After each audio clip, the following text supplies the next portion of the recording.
Hola, hola, bienvenido donde quiera que estés, espero que estés bien.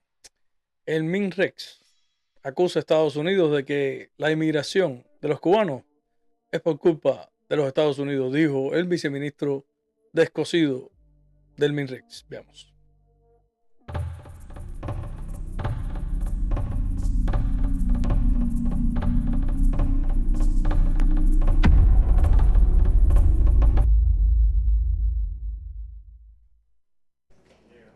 Buenas tardes.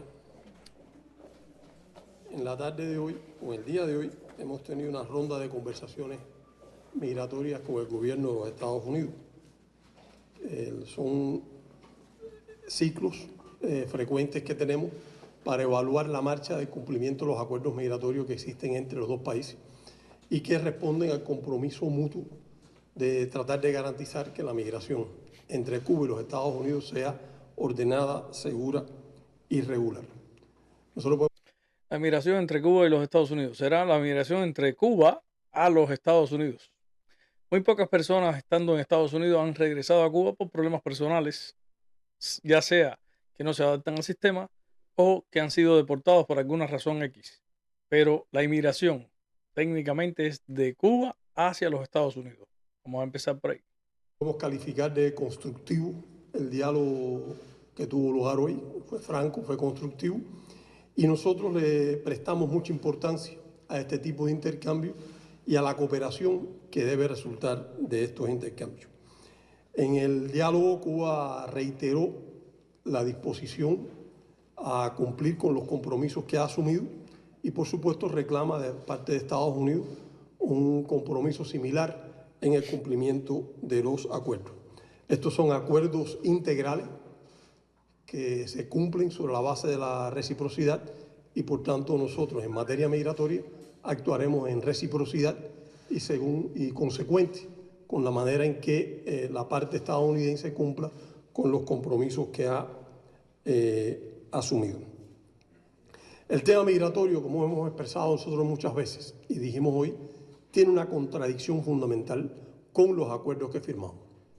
Existe en Estados Unidos una cifra importante de cubanos y de cubanos que marchan a Estados Unidos movidos por dos causas fundamentales. Una es el trato privilegiado que siempre le ha otorgado Estados Unidos a cualquier cubano que pretende entrar a Estados Unidos por cualquier vía, sea regular o sea irregular. Trato privilegiado. Él está hablando de la ley de ajuste cubano, la ley de pie seco, pie mojado que quitó Obama en el 2010 cuando era presidente.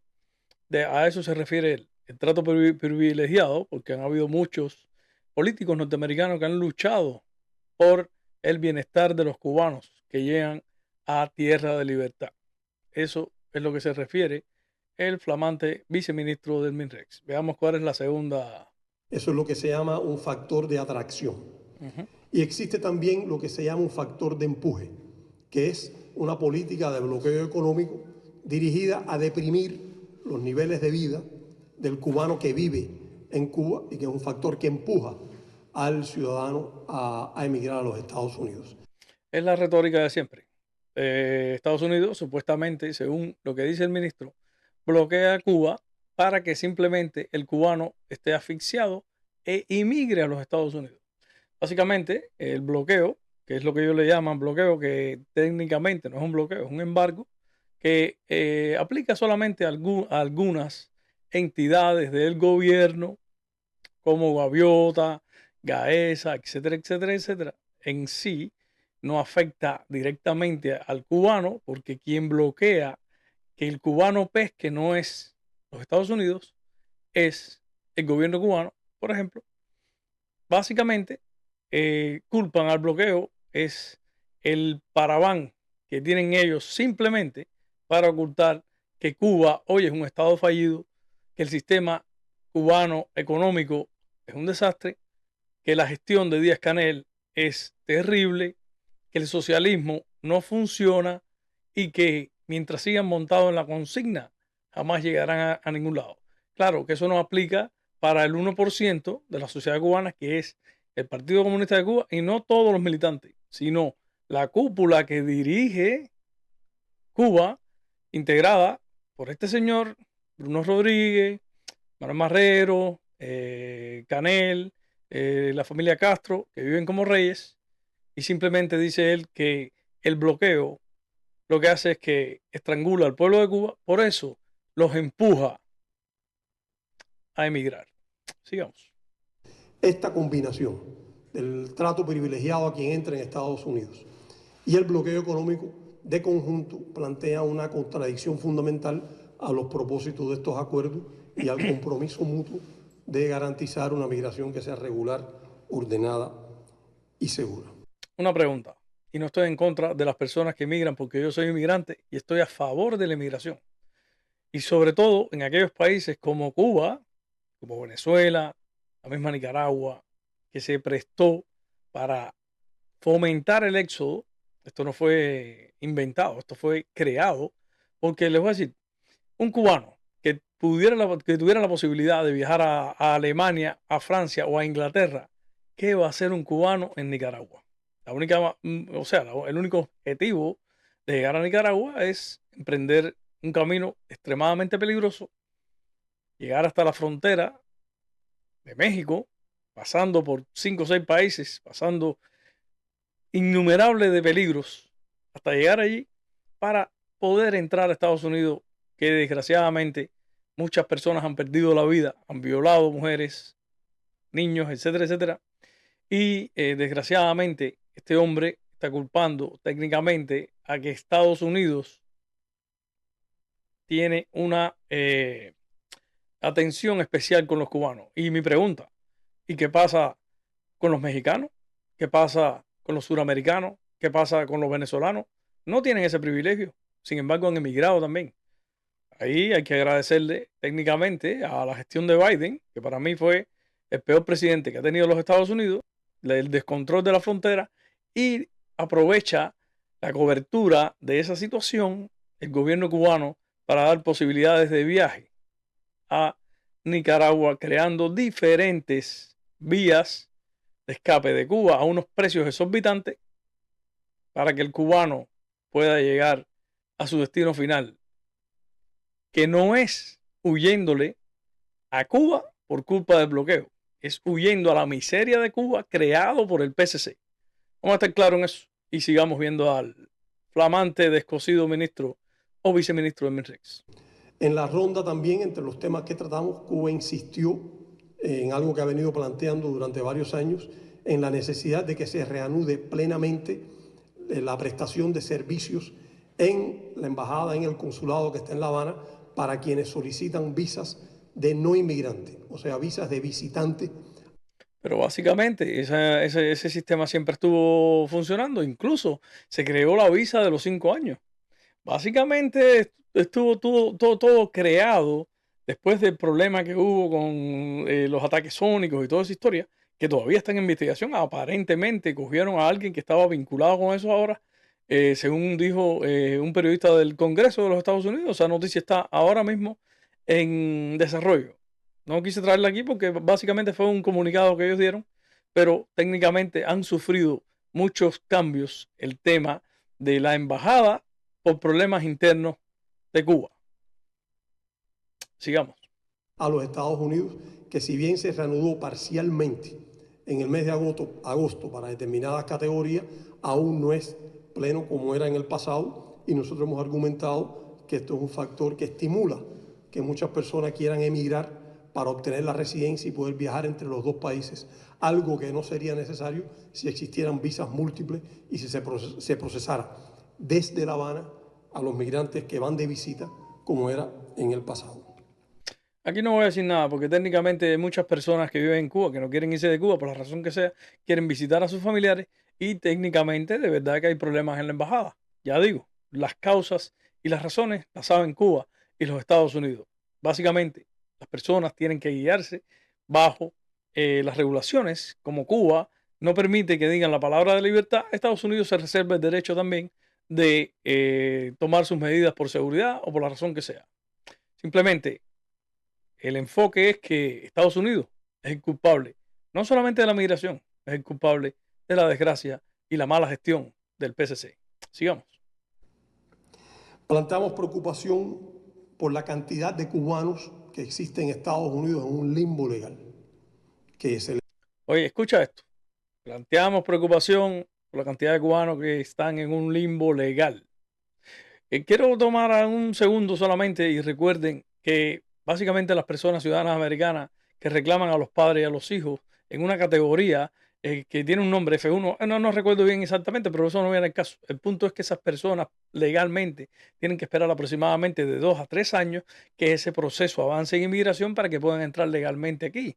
Con Biden hubo una situación extraordinaria que se inventó el parol humanitario donde cualquier persona podía reclamar a cualquier persona y le daban la residencia o llegaba automáticamente a Cuba, a Estados Unidos, disculpen.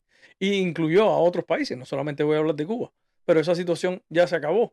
Básicamente fue un momento extraordinario. Ahora hay muchísimas personas, no solamente por el parol, hay muchísimos cubanos que entraron por la frontera y ojalá y Dios quiera que las personas que se lo merezcan puedan quedarse aquí. Como ya digo, yo soy inmigrante, estoy a favor de la inmigración y básicamente hay preocupación por ciertas situaciones que están pasando en Estados Unidos que no tiene que ver específicamente con todos los inmigrantes que han llegado, pero sí influye esa situación, ese problema, el exceso de personas e incluso hay varios estados que están sufriendo porque han tenido que hacer una cantidad de gastos impresionantes, no estaban preparados para esta cantidad de personas, las propiedades han aumentado muchísimo porque la infraestructura no está preparada para absorber tanto personal. Este país está diseñado, por ejemplo, Cuba entraban 20.000 visas anuales, el otro país entraba no sé cuánto y más o menos se iba equiparando la cosa. Ahora han entrado millones de personas en 4 años y ese personal está en lugares que hay que irlo reajustando y las ciudades se van a ir acomodando, pero ha habido problemas hasta con las escuelas, que ya básicamente han habido escuelas que no han tenido capacidad para todos los niños que están en esa área. Y para la mentira socialista que dice que la escuela en Estados Unidos hay que pagarla, la escuela es gratis. Para todos los jóvenes, para todos los muchachos es mandatorio, es obligatorio que los padres lleven a los niños a la escuela. No importa el estatus legal. Eso es una falsedad del gobierno cubano que dice que la educación en Estados Unidos hay que pagarla. Sí, hay escuelas privadas y según la capacidad económica y monetaria de los padres, quien quiere ponerlo en una escuela privada, pues lo puede hacer. Escuela especializada, privada, hay escuelas católicas, hay escuelas de esto, aquello, lo otro. Nada, son opciones, pero la escuela es mandatorio para todos los niños en los Estados Unidos, si no los padres van presos. Es la ley. Pero han habido, porque hay una sobrepoblación y sí se ha creado una situación. Ahora él está preocupado con todo el problema que hay porque Trump dijo que iba a hacer deportaciones masivas. Yo no creo que el cubano esté en ese problema específico y me da pena con personas buenas que han entrado de todos los países del mundo, porque desgraciadamente, la verdad, está la situación colapsada. Hay mucho personal y muchas personas, o sea, mucho gasto han tenido que hacer muchos estados en, en gastos extras que no estaban preparados para eso. Y eso es una realidad y van a hacer un reajuste. Eso viene. Pero yo no creo que el cubano específicamente sea uno de los más perjudicados, porque ya él dijo anteriormente que los cubanos tienen ciertos privilegios. Y eso es verdad, gracias a Dios. Hubieron personas anticomunistas que se dedicaron a luchar por esos derechos de los cubanos, porque en Estados Unidos históricamente han habido muchas personas que han estado en niveles altos en el Congreso, en el Senado, han sido asesores de la CIA, de presidentes incluso, y ahora el gobierno que viene entrante en enero 20, que promete cambios drásticos hacia la política de Cuba, veamos qué es lo que va a pasar. Sigamos. les admitió entrar en el país, pero no se les ha dado un estatus legal concreto y para nosotros. Admitió entrar en el país después que Cuba permitió que salieran del país. Hace unos años atrás era imposible salir de Cuba. Imposible. Cuba siempre ha sido una cárcel. Básicamente, un cubano trabajando no puede ir a ningún lugar. No puede ir a un hotel en el propio país. Muchas personas, y es triste, muchas personas han vendido sus propiedades, sus pocas pertenencias, lo que han tenido, carros, etcétera, etcétera, la lucha de años, simplemente para jugarse la vida, cruzando de frontera en frontera, buscando el sueño americano o buscando simplemente la palabra que está prohibida en Cuba, buscando libertad. Eso es un tema importante.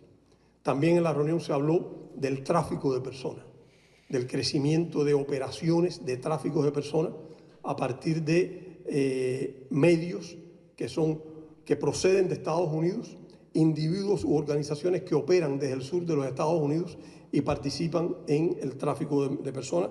Son operaciones que van en contra de la ley. Sobre este tema no hay mucho que decir. Básicamente, lo más conocido históricamente han sido los lancheros. Personas que venían en una lancha recogían a 10, 12 personas. ¿Cuántos pueden ser en un año? Aparte de que los que han cogido, y ya eso está muy controlado, muy controlado. El mayor éxodo de ahora de cubanos por el mar son balseros que escapan de la isla, y estoy casi convencido que el gobierno cubano no pone ningún freno para controlar eso. E incluso les conviene que se vayan. Dos razones: liberar la válvula de escape y salir de personas menos bocas que alimentar en un país donde no hay ni gas para cocinar. Señalamos el tratamiento agresivo que desde hace unos meses viene ocurriendo en aeropuertos de Estados Unidos contra cubanos que residen en Cuba, cubanos que residen en Estados Unidos y a veces a cubanos que residen en terceros países cuando viajan hacia los Estados Unidos. ¿Alguien ha visto algún caso de eso? ¿Algún cubano ha sido masacrado, torturado, metido preso, golpeado en un aeropuerto de Estados Unidos cuando entra? Creo que se le fue la mano ahí al descosido viceministro de MINREX. Y por supuesto, expresamos nuestra disposición a consolidar la cooperación bilateral en materia migratoria y ampliarla incluso. Pensamos que entre dos países como Cuba y los Estados Unidos, con una cercanía geográfica y con un flujo considerable de viajeros entre los dos países, más una presencia amplia de cubanos en ese país, es importante que exista cooperación en materia migratoria entre los dos gobiernos. Entre los dos gobiernos. El tema de la inmigración para aquí y para allá. Los americanos básicamente no van a Cuba. ¿Quién va a Cuba? El 90% de las personas que van a Cuba es porque tienen familia allá. A nadie le interesa ir a Cuba. Cuba no sirve. El turismo no sirve.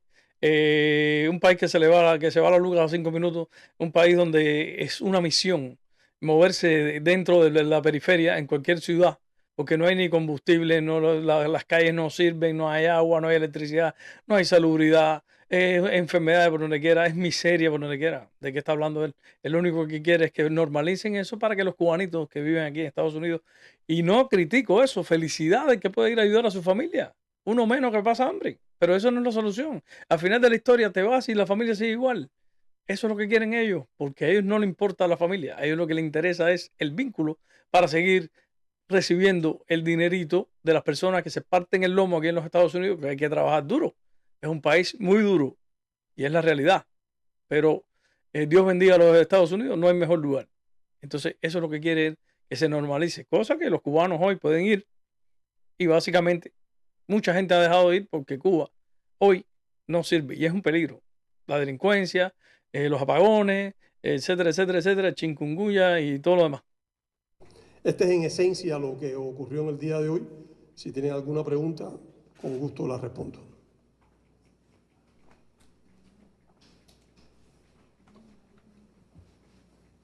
Sí, acá buenas tardes, viceministro. Juan Carlos Espinosa de la agencia EFE. Preguntarle, hablaba sobre los cubanos que se encuentran en un limbo legal. Es bien sabido que la próxima administración ha hablado muy públicamente sobre deportaciones masivas. Este tema y la posibilidad de que esas deportaciones masivas incluyan a cubanos que no tienen un estatus legal en Estados Unidos se abordó, y en ese mismo sentido, ¿qué estaría haciendo Cuba para prepararse ante esa posibilidad? Gracias. En el diálogo no se habló de deportaciones masivas, pero nosotros hemos escuchado los planteamientos que algunos políticos en Estados Unidos han hecho sobre el tema. Aquí es importante recordar que existen acuerdos migratorios entre Cuba y los Estados Unidos. Y cualquier tema de esta característica, incluyendo las deportaciones que pueda haber, tienen que hacerse en el marco de lo que establecen los acuerdos. Y en ese contexto no es realista pensar en que vaya a haber deportaciones masivas desde Estados Unidos a Cuba. Pero tan importante como esto es el hecho de que los planteamientos que se han hecho parecen bastante drásticos y yo diría que bastante injustos. Pretender deportar a Cuba a decenas de miles o a cientos de miles de cubanos, que son las cifras que a veces se manejan, sería desarraigar a personas que han hecho ya su vida en Estados Unidos, trabajan ahí, muchos tienen familias ahí, y de pronto moverlos de Estados Unidos. Cuando se sabe que muchas de estas personas, o la mayoría de ellos, han emigrado de Estados Unidos por las razones que yo apuntaba con antelación. O sea, ha habido históricamente y durante décadas una política ostensible del gobierno de los Estados Unidos de privilegiar al migrante cubano, con independencia de la vía por la que llegue a Estados Unidos. Y además se sabe que hay una política oficial del gobierno de Estados Unidos, también ostensible, concebida para deprimir el nivel de vida de los cubanos que están aquí en el país. O sea, básicamente lo que está diciendo el viceministro es que la inmigración es como si Estados Unidos lo hiciera adredes. Te voy a apretar el cuello y ya cuando te estés ahogando, te voy a soltar la mano y te voy a dar un tubo para que puedas respirar. Técnicamente, la mano es el bloqueo y el tubo es la ley de ajuste cubano. Como si técnicamente Estados Unidos estuviera presionando al pueblo de Cuba para que migre a Estados Unidos y aquí lo esperamos con los brazos abiertos. Eso es una falacia, como lo explica él claramente. La deportación esa que dice Trump y todo lo que se está hablando, estoy casi convencido que no va a aplicar para todos los cubanos o para la mayoría de los cubanos. No estoy seguro de que si algún cubano cometió algún error, una felonía, está preso, un robo, lo que sea, que ha habido casos, que esas personas que los deporten, bueno, pues están en todos sus derechos. Pero no creo que cojan y separen familias, como dice el viceministro, como que van a romper vínculos de personas que ya están trabajando aquí. Número uno, si son residentes y no tienen problemas legales, no tienen por qué deportarlos. Han habido deportaciones ya de personas que han llegado, no han podido coger sus papeles, no han podido probar su miedo creíble, etcétera, etcétera, etcétera. E incluso tenemos aquí jueces, chivatones de la seguridad del Estado, fiscales. Es impresionante que determinen que esas personas no deben estar aquí. Estoy de acuerdo. Todo el que hizo mal en Cuba, todo el que le ha hecho daño al pueblo de Cuba, debería estar en Cuba, chupándose el socialismo. Eso es lo que se merecen. ¿Qué tiene de malo eso? Dígame usted, señor ministro. Seguimos. Por tanto, no se puede Ajá. culpar a estas personas de un fenómeno que existe ahora, de una gran presencia en los Estados Unidos.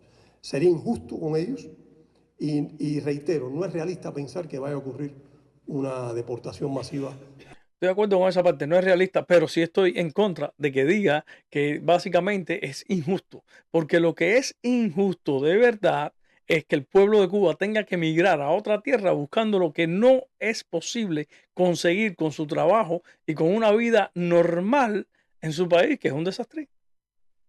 ¿Qué vida puede tener un cubano? ¿Qué ansias puede tener una madre o una joven de parir en un país donde llegas de trabajar y número uno, el salario lo cobras y si hay dinero, no te alcanza ni por un cartón de huevo? Por eso es que la gente migra. No es porque simplemente dice el viceministro que es porque tiene un bloqueo, bla, bla, bla. Y el que me diga que en Cuba el cubano no le alcanza el dinero porque es por culpa del bloqueo, que se dejen de descaro, miren la fiesta de Santo Castro, miren los hoteles que fabrican, el hijastro de la Machi anda por allá, o sea, el hijo de la Machi, el hijastro de Canel, anda por España mostrando abrigos de $2.500. Entonces, qué bola. Eso es mentira. Sigamos. Hacia nuestro país. ¿Alguna otra pregunta? ¿Alguna otra? Please. A ver, ¿cuándo van a hacer elecciones libres? Tengo una pregunta. No tiene respuesta. ¿Cuándo el PSC va a dejar de ser el único partido único que gobierna y rige a la población cubana? No tiene respuesta. Entonces, ¿para qué usted está ahí, ministro? Sigamos. Sí, buenas tardes. Leticia Pineda de France Press. Bueno, sé que no es el tema específico, pero es difícil pensar que estos funcionarios llegan en un momento de una emergencia energética y que no se haya de alguna manera compartido con ellos las dificultades que enfrenta Cuba en este sentido, como han dicho muchas veces como consecuencia del bloqueo. No sé si hubo algún intercambio, comentarios, dificultades también en la comunicación, en toda la logística de la reunión. Ellos están conscientes de que ha habido una emergencia energética. Ellos conocen bien las causas que existen. No puedo decir que ha sido parte de la conversación oficial, pero por supuesto fue algo que comentamos. Pero a nosotros no nos cabe duda de que el gobierno de los Estados Unidos tiene plena conciencia sobre el efecto que produce el bloqueo económico sobre nuestro país. ¿Se da cuenta? El gobierno de los Estados Unidos está consciente de que ha habido un problema energético, que el pueblo de Cuba está pasando hambre porque el socialismo es una mierda, etcétera, etcétera, etcétera, pero ellos saben el efecto que le ha hecho el bloqueo. ¿Se dan cuenta? Son unos inmorales. Y los daños que producen, las insatisfacciones que producen. Las insatisfacciones para el PSC. Raúl Castro debe estar histérico, porque te digo la verdad, en la época de Fidel Castro, el tema del bloqueo ni se tocaba. El tema del bloqueo viene a salir ahora, después que, o sea, la furia del bloqueo, aparte que siempre han chillado. Bruno Rodríguez tiene un máster en chillar en la ONU con el tema del bloqueo. Sí, tiene un Oscar por la actuación del bloqueo, pero al final de la historia, ellos sí saben en el fondo que el bloqueo, el único bloqueo que hay en Cuba es el PCC, que es el que prohíbe al cubano tener una vida digna. Una isla rodeada de agua y no hay sal. Di tú. Las molestias y las dificultades que le crean al pueblo cubano. Ese es el diseño de la política de Estados Unidos hacia nuestro país. Sí.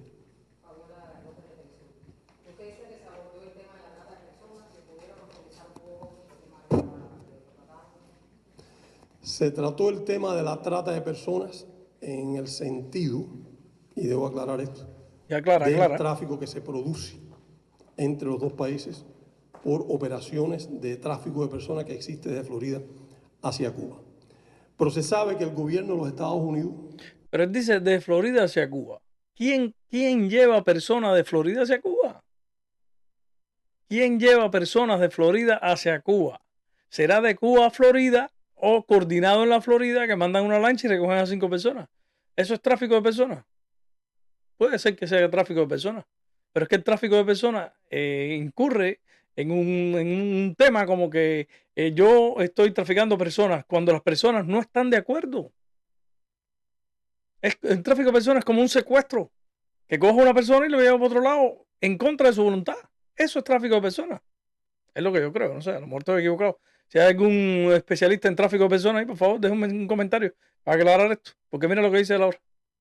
Utiliza el tema de la trata de personas para atacar la cooperación médica internacional legítima que practica Cuba en más de 70 países y que ha practicado durante décadas y por la... Esto es un comodín. Él usa el tema del tráfico de personas para denunciar de que Estados Unidos sí ha hecho denuncias o ha expresado su preocupación con que los médicos supuestamente van de ayuda o de misión internacionalista, bla, bla, bla, como sea que le llamen ellos, de misión a otros territorios y básicamente le pagan el dinero cubano y le dan una bobería para que se sostenga ahí e incluso el dinero que cobra un médico internacionalmente le daría para vivir como millonarios en Cuba.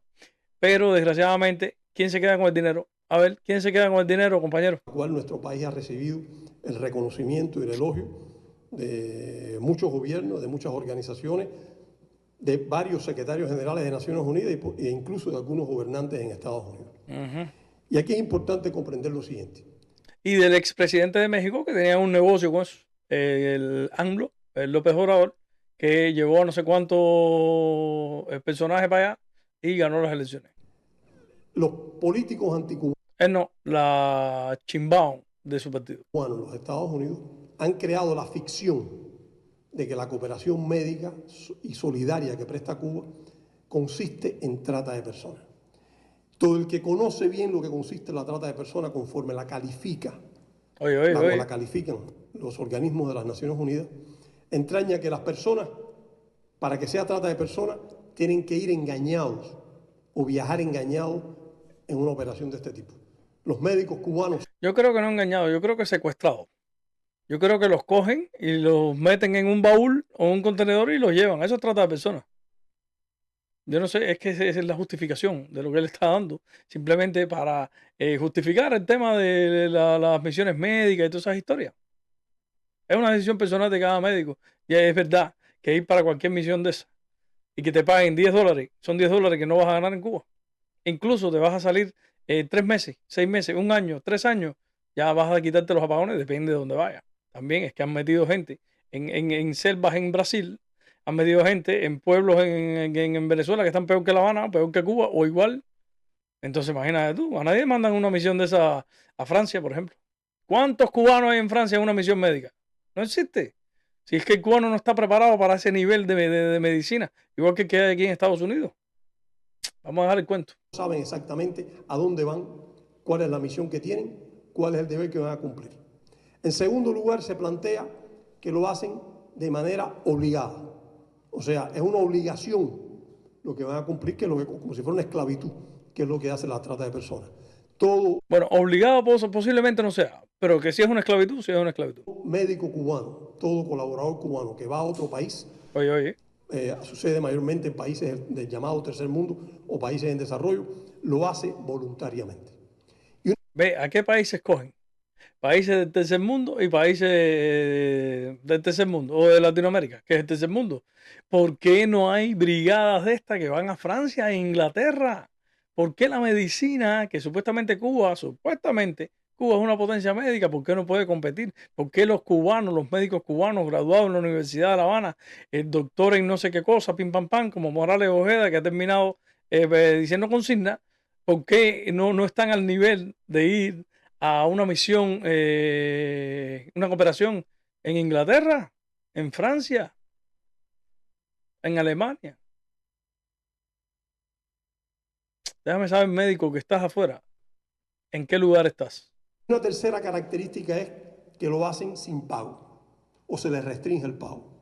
Se sabe bien que los profesionales de la salud cubanos, los médicos cubanos, como todos los profesionales y todos los colaboradores cubanos, cuando cumplen misión, reciben en su totalidad el salario que perciben. Reciben en su totalidad el salario que perciben en Cuba. O sea, en Cuba. O sea, tú eres médico, ganas 5,000 pesos y los 5,000 pesos están seguros. Eso van por una cuenta y están seguros los 5,000 pesos. Ahora. Tiempo, el periodo que están cumpliendo misión, reciben su salario en Cuba. Además de eso, se les paga. Lástima fuera que fueran a trabajar al extranjero o donde sea y que no les pague, coño. Un estipendio en el país donde están, que es normalmente, o podría decir casi absolutamente siempre, por encima de los ingresos que normalmente reciben Cuba y por encima de lo que sus colegas en Cuba están recibiendo. Así. Estás viendo, mira, ahí es donde está el problema. Él está diciendo que te dan el salario completo en Cuba y los colegas, los que se quedaron, él habla de los colegas, los que se quedaron en Cuba, que ganan 5,000 pesos, si a ellos le dan $100 al cambio, ojo, $100 al cambio, que está a 350, vamos a suponer, son 35,000 pesos. Ya eso hace que ese médico que está en la misión extranjera cobre más que sus colegas. ¿Y dónde está todo el salario completo del contrato? Un contrato de un médico, bueno, por ahí un médico. Yo soy médico y no trabajo por menos de $10,000 al mes. Y le dan 100 pesos, 200, 300, $500 mensuales a ese médico. ¿Y dónde está el otro dinero? Que es una falsedad absoluta decir que son personas a las que se les priva de ingreso. Estas son las falsedades que utiliza el gobierno de Estados Unidos para denigrar una cooperación que, insisto, ha sido elogiada, es totalmente legítima, está totalmente en consonancia con los conceptos de Naciones Unidas sobre lo que es la cooperación. Los conceptos de Naciones Unidas, quiero decir que hace 4 o 5 meses fue una delegación de Naciones Unidas a declarar que Cuba aún era una potencia médica. La llevaron a la señora, la llevaron a una clínica en dólares. Me pregunto si la compañera de la ONU hubiera ido a la Covadonga, el Hospital Nacional, William Soler de niño, el Lebredo, todo eso de la Lavallí, esos hospitales que se están cayendo a pedazos, que técnicamente no tienen ni un medicamento. ¿Qué habrá pasado? Pero todo es una manipulación. Dice el compañero que esto es la farsa que ha creado Estados Unidos. Sin contar que esto que está hablando él, defendiendo él, es una propaganda que ha creado la dictadura cubana ante el mundo, apadrinada por la ONU. Por ejemplo, en este caso.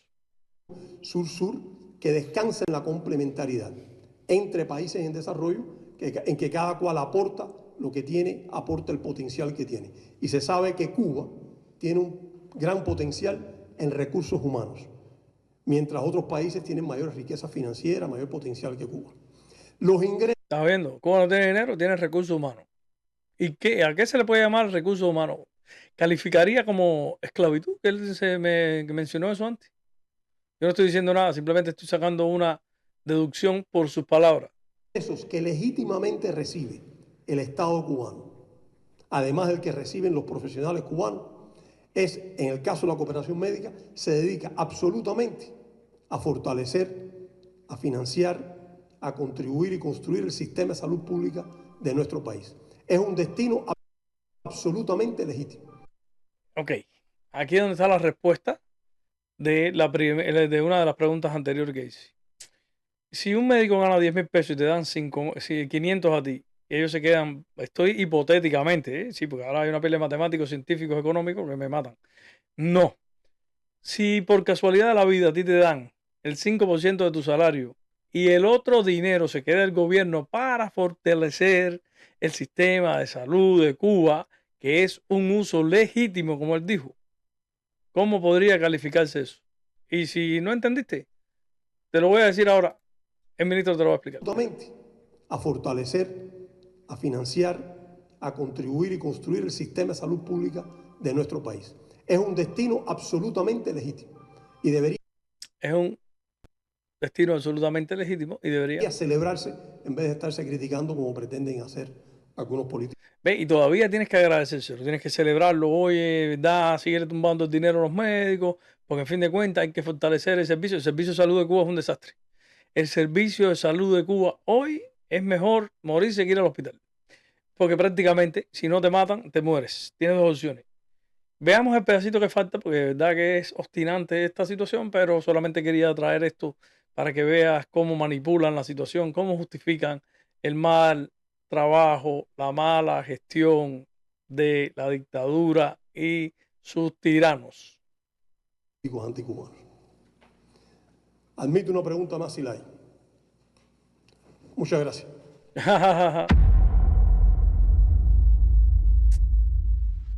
Dice compañero, admito una pregunta más si la hay. Solamente me resta decirte esto que dijo este sabio. Saque usted sus propias conclusiones. Buenas noches. Y nos vemos pronto. Nada, como digo siempre, si tienes la libertad, cuídala. Si no, lúchala. En libertad nunca se va la luz. Siempre hay agua, comida y todo lo demás. Es triste el problema migratorio de Cuba, entre Cuba y los Estados Unidos, sobre todo los cubanos que han venido y están en un limbo migratorio. Ojalá y Dios quiera que las personas que lo merezcan, todos puedan conseguir su sueño, que es quedarse legal en los Estados Unidos. Por ahora te dejo. Cuídate, saludos y nos vemos. 20 de enero, Trump llega a la presidencia. ¿Qué va a pasar? Ya veremos. Chao.